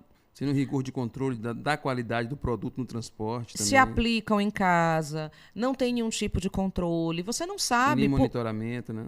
Você não sabe, às vezes, num jovem, porque justamente é jovem, se ele tem uma doença de base. Sim. E né? não é acostumado a fazer exame para poder investigar. Exatamente. E fazer exame, gente, não é procurar doença, não. Como é que fala? Na verdade, você não andar com seu carro sem revisão, né? Uma hora ele vai parar. Né? É muito importante, depois dos 20 anos, se você engordou muito, ou perdeu muito cabelo, ou então emagreceu demais, você fazer um check-up ali para poder saber como é que você está andando. Exatamente. Eu acho que é um direito, Charlton. Eu acho que a educação em saúde, que é algo ainda muito novo, principalmente aqui no Brasil e na Bahia, né? É algo que deve ser levado à população de forma indistinta. Sim. Como um direito para que as pessoas possam fazer as melhores escolhas com algo que, gente, a gente está falando de vida. Sim. Porque saúde, para mim, é sinônimo de vida. Entendi. Né? Então, assim, se essas pessoas elas não têm conhecimento, se elas vão para o ChatGPT, se elas vão para qualquer outra ferramenta que não vai esclarecer, de fato, as dúvidas, o risco dela tomar uma decisão equivocada é muito grande, e que pode trazer sequelas para o resto da vida. Entende? Então, assim, eu acho que a gente está num caminho muito feliz nos últimos anos. A gente tem males que vêm para bem, né? Sim. Eu acho que o fato da gente ter precisado conversar com mais clareza com a população sobre vacinas, por exemplo, sobre riscos, sobre o que é verdade, sobre o que é fake news, sobre sequelas, sobre tudo. Isso abriu aí uma possibilidade de vamos conversar sobre saúde, vamos abrir essa janela e conversar sobre saúde de uma forma geral. Entende o que é mito, o que é real, o que você precisa acompanhar de fato. Você fez um podcast que eu fiquei muito fã com uma pediatra. Doutora Cláudia. Doutora, beijo, querida, viu? Maravilhosa. Inclusive, pediatra dos meus filhos também. Olha... E ela traz justamente assim, tinha uma pergunta sobre quando é que deve começar. Tem que acompanhar até 1 ano e meio, 2 anos, tem que acompanhar porque cada fase é diferente, entende? Então, assim, não é simplesmente quando o bebê estiver doente. Não. É evitar com que ele fique doente, né? Ou então descobrir alguma doença de base ali no começo. Exatamente. Só que será que a população sabe disso? Pior que não, né? Então, a importância do Papo Saúde nesse aspecto, gente, as pessoas nem sempre têm condições de estarem indo numa pediatra. Mas o fato delas, pelo menos, terem acesso a essa informação e dizer assim, poxa, eu vou fazer o que é possível. Então, eu vou no SUS, eu consigo encontrar a doutora Cláudia de uma outra forma. Ou alguém que possa substituir. Né? Mas se você não sabe... Você não leva o seu filho. Porque hoje você sabe que a questão das redes sociais, do acesso à internet muito fácil, a avalanche de informação que existe, a Ave Maria é muito grande. Então cai no crivo da gente selecionar aquilo que realmente importa e faz sentido. E já adianto para quem nos acompanha aqui, que todo o roteiro nosso é baseado em evidência científica, todo entrevistado que eu trago aqui também tem toda a ética e coerência no que se diz respeito à saúde, não é? E uma coisa que quero dividir aqui com o público, que você tem me orientado sempre como me importar, eu fazer meu marketing pessoal, além do marketing do laboratório. Qual a diferença entre essas duas vertentes aí? Olha só, se a gente tem um porta-voz que ele representa... Porque muitas vezes não é o dono, Charlton. Sim. Né? Muitas vezes o dono ele não quer aparecer. Eu não tenho dinheiro para pagar Maria Barbosa, Rui Barbosa, como é daquela mulher mesmo, rapaz? Aquela atriz. Mariana Rui Barbosa. Obrigado, Murilão. Eu tenho que ser eu mesmo. Murilo não gosta de aparecer nas câmeras. Pois é, muitas vezes o dono ele não se sente confortável, não é o perfil dele, enfim. Mas você tem uma liderança forte que pode aparecer tranquilamente, ou uma ou duas, né? Mas quando você tem o dono que tem esse perfil, né, que tem essa forma espontânea, leve, descontraída, que não é uma dor, né? Sim. Realmente ser o rosto, né, da sua marca, o ganho é imenso. Eu não sou tão xiita, porque eu sei que algumas recomendações é mais ou menos assim, não, você tem que aparecer. Sim. Né? Não, nada vai substituir, de fato, nada substitui o olho e o perfil do dono. Mas se você percebe que aquela pessoa ela não tem perfil e para ela é um sofrimento, ela não vai conseguir render, a coisa vai ficar engessada. E por que você vai transformar esse sofrimento em algo frequente? Sim, isso é verdade. Né? Então, assim, podem ser outros porta-vozes, mas assim, se for possível que o porta-voz seja o fundador da marca, quem viveu tudo, quem idealizou. O CEO, quem idealizou. Quem está há anos ali na marca, né? O ganho para isso é enorme. Mas não necessariamente precisa. Você pode ter uma marca que ela foi construída e que ela é sólida, ela tem uma boa reputação e não necessariamente você está atrelada a uma imagem, não ter essa persona tão forte. Entendi. Então, isso é possível também. Bacana. Inclusive, a questão desse tipo de postura pode facilitar também um relacionamento com os prescritores, seja médico, seja nutricionista, dentista, às vezes. Isso acaba levando mais confiança, não é isso mesmo? Perfeito. Porque assim, eu sei quem eu vou procurar, eu sei a importância. Antes de eu, por exemplo, fazer uma parceria ou até mesmo frequentar o Castro Laboratório, se eu tive acesso aos vídeos no Instagram, eu já conheço o Charlton. Eu já conheço a voz de Charlton. Eu já sei qual é o perfil de Charlton. Já sabe. Eu sei se perfil de cabo a rabo. É uma pessoa mais distante, é uma pessoa mais próxima, se é uma pessoa mais receptiva. Então, assim, eu já conheço você antes mesmo de te conhecer. Meu Deus do céu. Né? Isso aí são ossos do ofício, né? Sua profissão que te fez ficar assim, desenvolver as técnicas para poder conhecer quem é a pessoa que você vai se relacionar. Exatamente. E isso gera esse... Por exemplo, se você ouvir a voz de Cid Moreira sem nunca ter visto Cid Moreira. Incontestável ali. Exatamente. Estratégias que fazem os laboratórios se aproximar dos médicos. Você tem algumas aí em mente para poder dividir com a gente?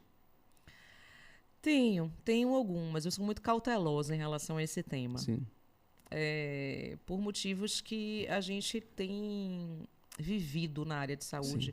Eu não vou falar só da classe médica, mas da classe dos profissionais de saúde como um todo. É um momento difícil, um momento bem particular, onde esses profissionais, muitas vezes, eles estão mais preocupados em fazer uma dancinha no Instagram, em trazer tratamentos milagrosos para diabetes. Eu sou diabética, por exemplo. Verdade, né? E aí, de vez em quando, eu ouço assim, umas coisas sobre uns chás, sobre... Né? Não, vou parar de tomar os 2 remédios que eu tomo e, a partir de agora, eu vou tomar apenas chá. Qual foi o chá, gente, que me passaram recentemente? Acho que chá de chuchu, chá de alguma coisa, não. Eu não ouvi falar um negócio desse, meu pai. Ou de pepino, alguma coisa assim. E aí a gente tem uma desinformação. Então, assim, quando você pensa não apenas no médico, mas abrangendo isso para os profissionais de saúde, a gente precisa entender a quem a gente deseja se associar. Sim. Entende? Porque não é a associação do empresário. Sim. É a associação da marca que ele construiu. Sim, é verdade. Então, você... desafio às vezes, né? O que você vê, né, daquilo que você vê, é algo que você, por exemplo, admira, que você acha que tem valores parecidos, coincide com o que você acredita, né? Então, eu acho que isso vale de uma forma geral. E sim, se esse profissional de saúde ele traz repertório, experiência, bagagem, confiança, vale a pena a gente avaliar como a gente vai trabalhar esse relacionamento. Jamais monetizando. Sim. Jamais monetizando. Porque não é para ser uma relação monetizada. Senão até o médico vai acabar sendo funcionário do laboratório. Não, e existe uma questão ética nesse sentido. Se você conhece um profissional de saúde qualquer, vou colocar aqui um fisioterapeuta, que ele só vai lhe pedir para você fazer exame de imagem numa determinada clínica, e você sabe que essa clínica tem uma relação financeira com esse fisioterapeuta, e você não enxerga aquilo como ético, como é que você vai confiar? Se ele é capaz de fazer determinadas coisas, ele pode ser capaz de fazer muitas outras. Sim. Então, assim, esse processo de confiança adquirida é construído. Entendi. Então, assim, a gente pode ter uma relação muito clara, muito transparente, de respeito, de admiração mútua, de troca, de fato. Sim. Então, olha, eu confio... De verdade, então, né? De verdade. Eu vou chamar tal profissional de saúde para vir aqui no Papo Saúde, sim, porque eu confio, porque eu quero que o meu público tenha acesso a essa informação. Sim. Eu posso, de repente, não cobrar uma coleta domiciliar, uma taxa de deslocamento para um médico que é super parceiro e que muitas vezes, inclusive, traz sugestões de melhorias. Sim. Né? Do tipo assim, olha, eu acho que é bacana, eu tenho percebido que vocês poderiam oferecer isso aqui, vocês não oferecem. Entendi. Agora, existem outros caminhos que eu, particularmente, nem quero me aprofundar muito, porque... Não vale a pena falar. Não, vale a pena falar. Não concordo. Tá certo. Existe diferença entre você conquistar o médico como parceiro e conquistar o paciente diretamente? Assim... Existe. Há uns anos atrás, e isso tem se modificado um pouco, o peso da indicação médica, porque o médico ele pode indicar até 3 prestadores de serviço, né? O peso dessa indicação era um fator 100% decisivo para a realização dos exames ou de qualquer outro serviço de saúde. Esse peso ele continua sendo muito forte, tá? Porque a gente tem que entender que o médico é o único profissional que ele é capaz de fazer a condução Sim. clínica do paciente. Sim. Né? Então, assim, ele tem um apoio diagnóstico, ele vai ler aquilo, ele vai interpretar e ele vai dizer, olha, o melhor caminho, e vai conversar, obviamente, com o paciente. Sim. Então, o peso do médico, ele é, de fato, muito grande. Mas hoje, o paciente, como eu disse, ele não está querendo ocupar esse lugar de passividade. Ele quer um lugar de protagonismo. Verdade. Então, ele quer conversar, verdade. ele quer entender, ele quer perguntar. Nossa, você vai passar por um tratamento, você quer entender quais são os impactos. Os efeitos colaterais, se por acaso for tomar alguma medicação, se tem alguns exames adicionais, se por acaso aqueles deram negativos. Ou chances de sucesso. Ou não. Quais são as outras possibilidades caso não aconteça o sucesso. Então, o paciente ele já vai mais ou menos pronto para poder fazer as perguntas. E quando você tem esse paciente mais consciente, ele muitas vezes vai desejar ouvir mais de uma opinião. Sim. Mas o peso do médico continua sendo fundamental. Decisivo, né? Decisivo na saúde de uma pessoa. Porque é o único profissional capaz de fazer a condução clínica do paciente. Então, se você conseguir agir nas duas frentes, mostrar para os médicos a qualidade que você tem, o quanto o seu laboratório prima por níveis de segurança, o quanto é rigoroso, o quanto procura trazer de acolhimento, o quanto, quando é necessário, existe ali uma equipe bem preparada para entrar em contato tanto com o paciente quanto com o médico. E, do outro lado, você também conseguir traduzir toda a sua essência, todos os seus diferenciais para o paciente, então você consegue fechar aí esse ciclo. Perfeito. Hoje, um laboratório que não está no digital, ele não existe para o seu paciente? Rapaz, difícil essa pergunta, eu acho que é fácil responder. A resposta é sim. É verdade mesmo. A resposta é sim. Mas é preciso entender que está... A forma como aparece, né? Não adianta a gente estar no digital com um monte de card estático, um monte de imagem, e sem... a gente está ali para poder dizer que existe um Instagram. Sim. Mas aquele Instagram, ele não comunica. Ele não tem nenhum tipo de informação que vá levar o paciente, ou público, ou futuro paciente, ou potencial paciente, a um caminho para decidir que aquele é o laboratório que ele realmente confia, ou vai confiar, ou deseja, pelo menos, experimentar. Então, assim, a gente vê muitas redes sociais que existem por existir. Sim. Entende? Verdade. Então, você abre ali, você vê que tem, sei lá, algo sobre uma campanha, Novembro Azul, Julho Amarelo, há um monte de cores, mas, assim, não tem substância. Sim. É melhor do que não ter? É melhor, porque pelo menos quando o paciente, quando for procurar, né, pesquisar, vai saber que existe, que é real. E ver uma fotinha lá, não, existe mesmo. Pois é. Agora, realmente ter resultado com esse perfil de Instagram... Tem que ter toda estratégica, né? Tem que ter toda estratégica por trás ali para poder saber pegar esse público de forma que ele não vá lá só uma vez, mas que ele volte, fique fiel. Isso tem tudo a ver com a questão de como você aborda, né? E o que você quer mostrar para ele, como você quer se apresentar para ele. Né? Eu mesmo não ia confiar num laboratório que está fazendo dancinha ali, jamais. Para o laboratório eu nem acho tão crítico assim, não os colaboradores brincarem, fazerem dancinha. Né? Eu concordo. Eu falei um dono, senhor.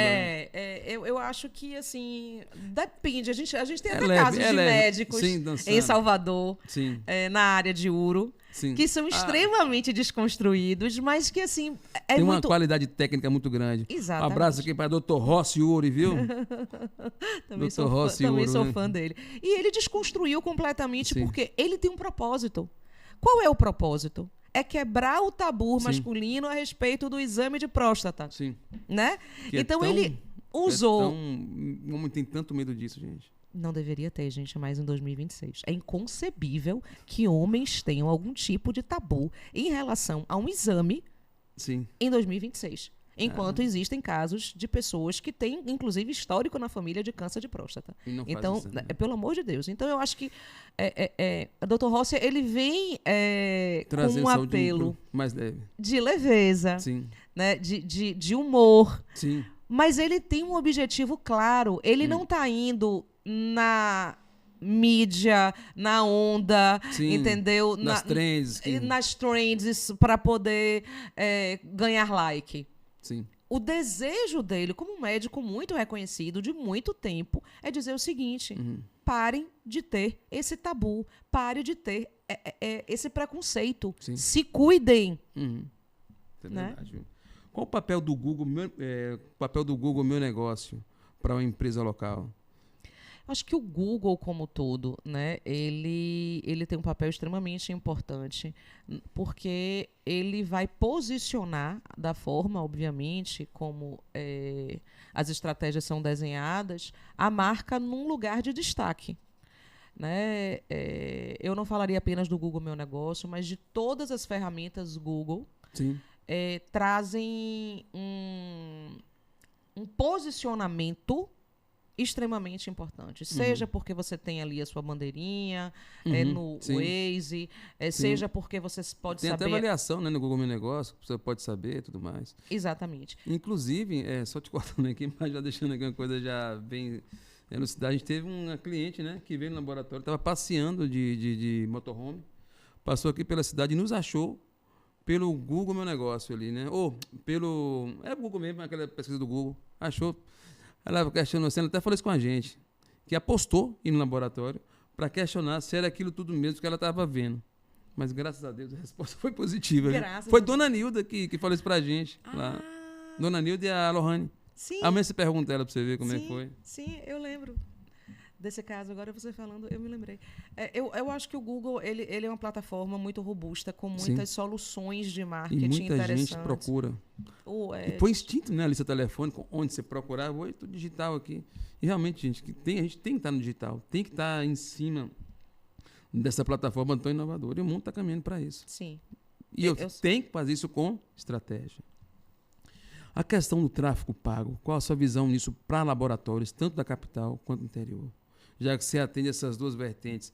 Ele é uma pessoa que atende do gigante ao pequeno, viu?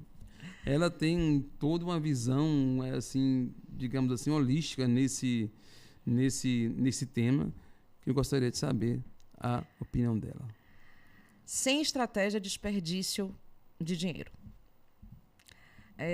Não adianta você achar que vai conseguir, por exemplo, vender exame se você fizer um investimento alto em tráfego e se você não tem um funil de vendas e uma área de atendimento preparada e você não tem um sistema para rastrear todo o processo até transformar a conversa de WhatsApp em atendimento.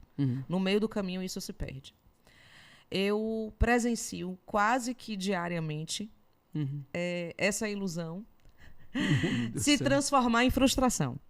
Né? Porque não, eu vou investir em tráfego e aí eu vou conseguir entregar melhor os check-ups, eu vou conseguir entregar melhor e as vendas, de repente, de testes genéticos ou de qualquer outra coisa que tem um preço, né, maior, um ticket médio mais elevado, vai impactar, né? Vai impactar, né? E aí você tem do outro lado, infelizmente, muitos profissionais que prometem milagres, né? Mas quando vai para a realidade, meu irmão... Exatamente. Se você... O digital, o ambiente digital é parte da estratégia. Sozinho não é a estratégia. Então, se você tem realmente serviços que são competitivos para oferecer ao mercado, se você tem uma reputação que está sendo construída, se você tem autoridade, se você pode reforçar essa autoridade, esse reconhecimento por meio de testemunhos, de pacientes, da própria equipe, se existe uma série de fatores que são trabalhados, aí sim o tráfego, e não necessariamente para funil de vendas, mas pode ser inclusive para reconhecimento de marca, ele vai otimizar o seu resultado, porque o orgânico, principalmente se você não fizer vídeo, né, dificilmente vai ter esse alcance.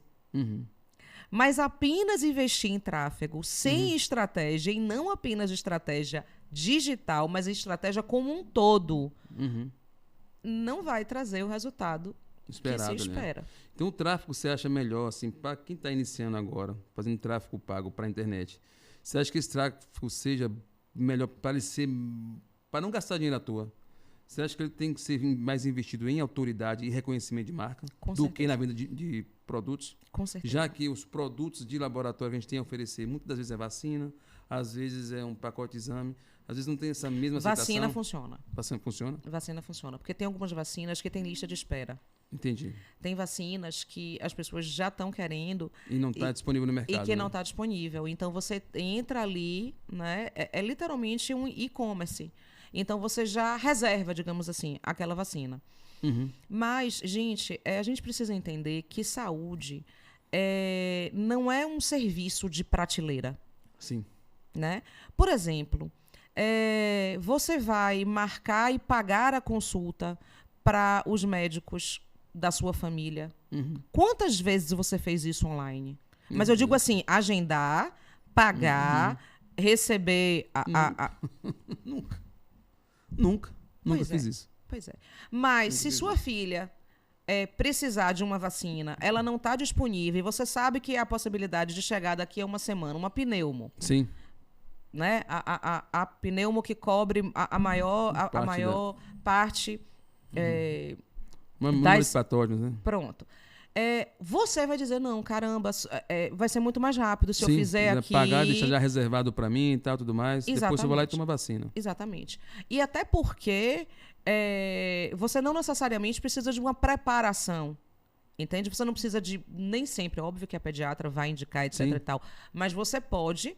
a depender da vacina, você não precisa de prescrição de receita médica para tomar vacina de gripe. Sim, né? Verdade. Mas, já que faz parte do calendário vacinal anual, né, das pessoas. Né? Exatamente. Mas, por exemplo, para alguns exames, Sim. você vai precisar. Sim. Não é todo exame que você pode fazer particular. Sim, verdade. Por vontade de fazer, por querer fazer. Mas existem aqueles índices metabólicos corriqueiros, que todo mundo está careca de saber aqui. A pessoa pode fazer tranquilamente, né? Sim. A geração Z como pacientes, como é que o marketing comunica com essa galera aí? Tu tem ouvido falar da geração Z para trabalho, para poder para estudar. Agora, como paciente, é um desafio muito grande, né? Um desafio enorme. Eu acho que a gente está aprendendo. Comunicar com esse pessoal, misericórdia. Diferente da gente que é da década de 80, né? É. eu sou quase da de 80. Eu tô assim no finalzinho da de 70. O que acontece? A gente não pode negar Sim. de que a gente vai precisar caminhar junto. Sim, verdade. Tá certo? E esse cruzamento de conhecimento entre gerações, intergeracional, ele precisa contribuir para que as pessoas todas tenham acesso à informação. Sim. E, se possível, seria excelente, mas isso não se mostra muito viável, que a gente tenha um tipo de linguagem específica para poder falar com a geração Z. Sim. A geração Z ela não está muito presente no Instagram, por exemplo. Né? Ela está presente em outras redes sociais. Entendi. E aí você precisaria fazer o que a gente chama de cross-mídia. Cross-mídia. Sai correndo tudo. Assim, diga assim... É você adequar a linguagem para o perfil de cada rede social. Então, no LinkedIn, eu vou falar de uma forma que seja até mais técnica, sim, mais formal, num outro né? vocabulário muito mais sóbrio e tal. No Instagram, eu vou falar assim. No TikTok, eu vou falar assim. Entendi. No YouTube. Então, assim, isso não é algo tão possível. Então, eu não aconselho que a gente procure adaptar a linguagem para cada tipo de público, se a gente não for um gigante. Sim, verdade. Não, mas inclusive quando a empresa já faz a sua própria identidade, eu acredito, no meu ponto de vista, que não precisa mudar a linguagem, não. Agora, a verdade tem um apelo enorme, principalmente na geração Z. Caramba, gente. Porque a geração Z nasceu com a tela na mão. Sim. Eles sabem, é muito diferente da gente. Não, que escrevia a carta. Dos nossos pais. Que ligavam no telefone, que conversavam. Acreditam em tudo que vem no grupo de WhatsApp. Sim. Não é verdade? Nem imagina que é a IA muitas das vezes, né? Pois que caem muitas vezes em golpes, sim, justamente, enfim. Então, essa geração, ela consegue olhar bem e dizer assim, ele está falando a verdade. Sim. Faz sentido. Não é um milagre. Não é algo que parece rápido. Sim. Ou então ele vai esnobar. É verdade. Ele vai dizer, aquilo ali... E rola. Sim. Scroll, vai passando. Porque aquilo não interessa. Então, a verdade é o que tem menos risco. Sim. É o que tem maior alcance. E é o que vai fazer com que a sua essência ela não possa ser replicada. Porque só a sua marca traz a sua história. Tem Charlton e traz a sua verdade. Por que não usa isso? Né? É verdade. No caso, você usa. Verdade. Deixa eu te falar aqui. Quais as principais tendências do marketing de saúde para os próximos anos? A gente tem muito fortemente a IA. A gente não tem como negar. Assim, e já existem alguns laboratórios que estão evoluindo nesse sentido. Sim. De terem hubs praticamente, no qual a inteligência artificial tem procurado fazer cada vez mais o papel do atendimento, otimizar, mas o papel de atendimento do começo ao fim, inclusive passando o orçamento, verificando os exames. A gente não tem como e não deve fugir do progresso. Sim. A gente precisa apenas entender o papel das ferramentas. O ser humano tem um papel, a IA ela precisa ser alimentada com a essência, com os valores de cada corporação, para que ela possa trabalhar mais próximo do que um atendimento humano traria. Mas se ela não for bem treinada, bem utilizada, ela vai trazer distorções e, em vez de ajudar, ela pode atrapalhar, inclusive, né? Sim, é verdade. Além disso, a gente tem aí diversos modelos de pacotes na área de operadoras de saúde, novas formas de contratação. Isso tem sido muito discutido. A gente precisa pensar, né, de que o mercado de saúde privado ele vem numa crise, de certa forma, né? Uma conta que não fecha. né? Então, assim, o plano de saúde, ele precisa muitas vezes sofrer, de fato, a atualização. Sim. Mas ainda assim é complicado para o plano de saúde a sobrevivência. A gente viu quantos planos ao longo desses últimos 10 anos, por exemplo, não sobreviveram. Sim. Né, e estão passando por dificuldade. Em contrapartida, você tem um paciente sempre trazendo que os reajustes se tornam insustentáveis. Né? Você tem um processo de verticalização de algumas marcas que inicialmente eram, por exemplo... Plano de saúde, aí fizeram seus próprios serviços, né? Laboratórios, hospitais, etc. E isso tende a ser algo a ser mais discutido no processo de sustentabilidade do próprio sistema privado de saúde. Nós temos aí alguns desafios ao longo dos próximos anos que ainda precisam o overuse, né? O uso, muitas vezes, indiscriminado, que acaba aumentando a sinistralidade, porque eu tenho um plano, eu vou usar de qualquer forma, não entende que, por exemplo, se você fizer parte de um plano corporativo, vai aumentar e aquilo pode inviabilizar que o plano seja utilizado, seja recontratado depois. Então, assim, a gente tem a educação em saúde, de uma forma geral, ela não se resume apenas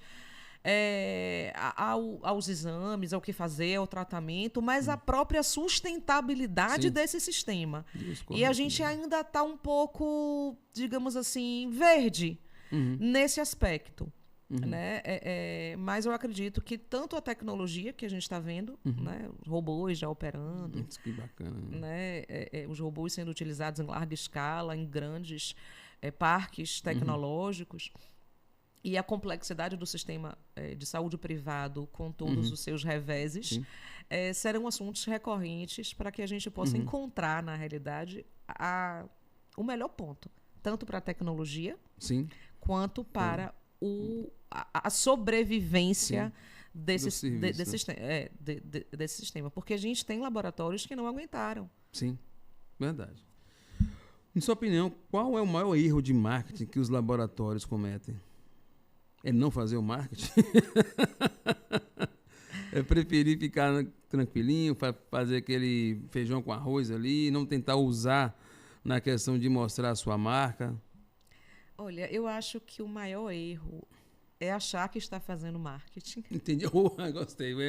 Mas de forma... E, na realidade, você não ter ideia para onde você está indo. E nem o que quer, né? Exatamente. E nem onde chegar com esse marketing. Exatamente. Assim, você acreditar que você fazer uma campanha ou fazer uma fotinha bonita ali, ou ter algo ali na revista, que isso de fato é marketing, e depois que você tem aquele investimento, você entende, mas eu não tive uma procura maior, as pessoas não foram aos meus postos de coleta, onde foi que eu errei, e aí você não entende exatamente, é o momento de você expandir para novos serviços, é o momento de você expandir para novas unidades, em que momento a sua marca está, o que é que sua marca precisa, ela está na maturidade, então a partir de agora...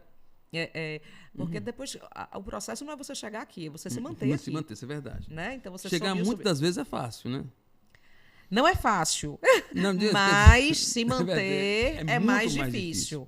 Né? Uma marca de 40 anos, uma marca de 50 anos. Se manter no topo, tá, isso é verdade. Então, só que essas marcas, elas também têm um amadurecimento maior. Então, assim, o maior erro de marketing é você acreditar que você está fazendo aquilo que representa marketing, quando no fundo você está fazendo comunicação. E às vezes nem comunicação você está fazendo. Né? Então, assim, ainda é comum, porque o marketing não é muito conhecido. Principalmente na Bahia, a gente precisa falar que existe uma diferença, gente, entre a Bahia e o eixo Sudeste. As pessoas no Sudeste, elas conviveram mais com marketing. Então, elas vão entender, por exemplo, que um Instagram não é apenas o que é marketing. Que existe um marketing de relacionamento, que é feito... Né? Não apenas com profissionais de saúde, mas que é feito com os pacientes, que a alta administração dizer que eu quero que o paciente saia melhor do que ele entrou. Isso é marketing. Né? Que você comunicar os seus valores e aquilo que você acredita e quais são os seus valores inegociáveis é marketing. Então, assim, tem muita coisa nesse arcabouço de marketing que ainda não tem essa visão tão clara para a maioria das pessoas. E é natural, porque ninguém fez faculdade ou estudou, fez pós, ou, né? Então, assim, da mesma forma que eu não vou entender assuntos técnicos, eu não espero, e por isso que eu procuro não falar de forma tão técnica, que outras pessoas entendam. Entendi. Mas muita gente acredita que está fazendo marketing e, no fundo, está fazendo um pouquinho de comunicação. Meu Deus do céu. O que mais te orgulha na sua trajetória até aqui, como consultora em marketing estratégico? Fazer isso que eu acredito que posso estar fazendo no Castro. Mas você me fez... Ela tirou assim uma... Eu já falei com você várias vezes assim. Você tirou uma venda dos meus olhos. É como se eu tivesse numa tempestade e olhei para um campo verde, lindo, cheio de passarinho, um dia ensolarado, com essas possibilidades que você mostrou. Foi de coisa muito sutil. Foi de forma muito sutil. Não só eu, como minha equipe toda. Estou mentindo, Murilão?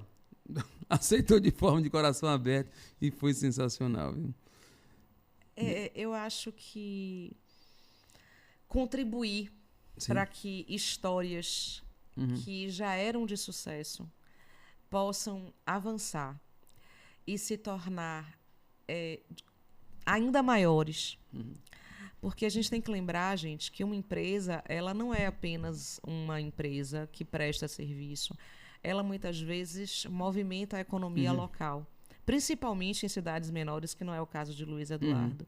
Mas, muitas vezes, a sobrevivência de diversas famílias depende daquela empresa.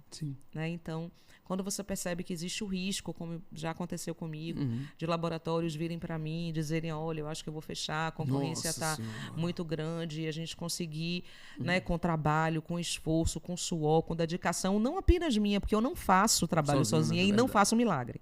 Não faço milagre, não sou milagreira, então precisa, de fato, muito do envolvimento de todo mundo.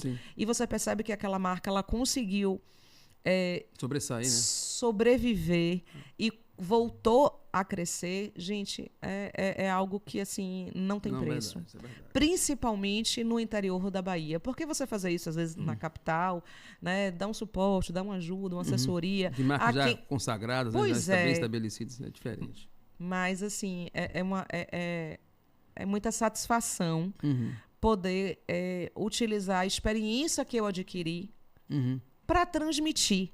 Eu acho que... E, principalmente, numa área que precisa de acolhimento, que precisa de relações humanas, reais, sinceras, verdadeiras. Então, assim, eu acho que isso é o que me move, é o que me fez ser apaixonada e me manter apaixonada por marketing e saúde. Sensacional. Estamos nos momentos finais aqui. Eu queria que você deixasse aqui para a gente uma mensagem para quem quer que Lilian faça parte da história empresarial, da sua história empresarial, como eu quis que ela fizesse parte da minha, né? E deixasse seu Instagram, seus contatos, onde as pessoas podem te encontrar. Caso vocês não encontrem ela, fala comigo, que eu dou o endereço, viu? Também, viu? Deixa para a gente aí. Eu acho que cada empresa, ela está numa fase, né? Sim. E aí, se as pessoas perceberem que estão na fase, de fato, de fazer um investimento, né, em algo mais estratégico, eu estou aqui para poder seguir e ser parceira nessa caminhada. Mas é importante, de fato, que esteja nesse momento, porque não adianta... às vezes você precisa resolver algo que é, por exemplo, no atendimento. Você está entre ou abro mais um posto de coleta ou contrato alguém para poder fazer consultoria de marketing. E eu vou lhe dizer, abra o posto de coleta. Mas sem estratégia... Eu sou...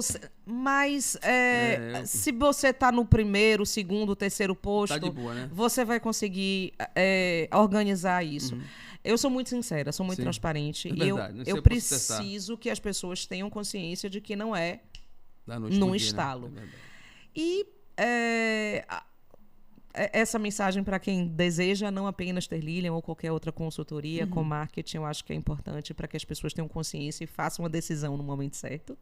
Senão, não vai acontecer o resultado esperado. O meu Instagram é Lilian_de_Alencar. Vocês vão encontrar ali também a Lelier, né? Marketing. Aí, apareceu na hora marketing certa. Humanizado, Aí porque sim. é o marketing que eu acredito. E eu quero lhe agradecer imensamente por esse convite. Gente, para mim foi um prazer, né? Para com isso. Por estar aqui nesse projeto que eu acompanhei, que eu vi nascer. Verdade. Que eu valorizo tanto de passar de verdade conhecimento, de ajudar as pessoas a entenderem, de você se mostrar desse jeito humano, espontâneo, bacana. Você sabe que eu sou sua fã. Para com isso, né? Eu sou sua fã, mulher. E assim, eu desejo para essa cidade que é tão pujante, né, que tem uma economia, que tem tanta coisa bacana e que ao mesmo tempo é tão nova, mas que está amadurecimento tá tendo um amadurecimento tão rápido. Quando eu venho aqui, parece que a cidade já cresceu mais. E pior, cresceu mesmo, não preciso concordar com você aí. Eu desejo que você seja exemplo para que outros profissionais possam seguir esse caminho ético, bonito, coisa né, boa. que a gente tem visto o Castro e você fazer, né, por meio do Castro. Mas você sabe que você tem grande parte nisso aí, né? Com certeza confetes, tem. Confetes. Não foi, claro que tem. Eu não vou mentir, a gente pode ser hipócrita de falar isso.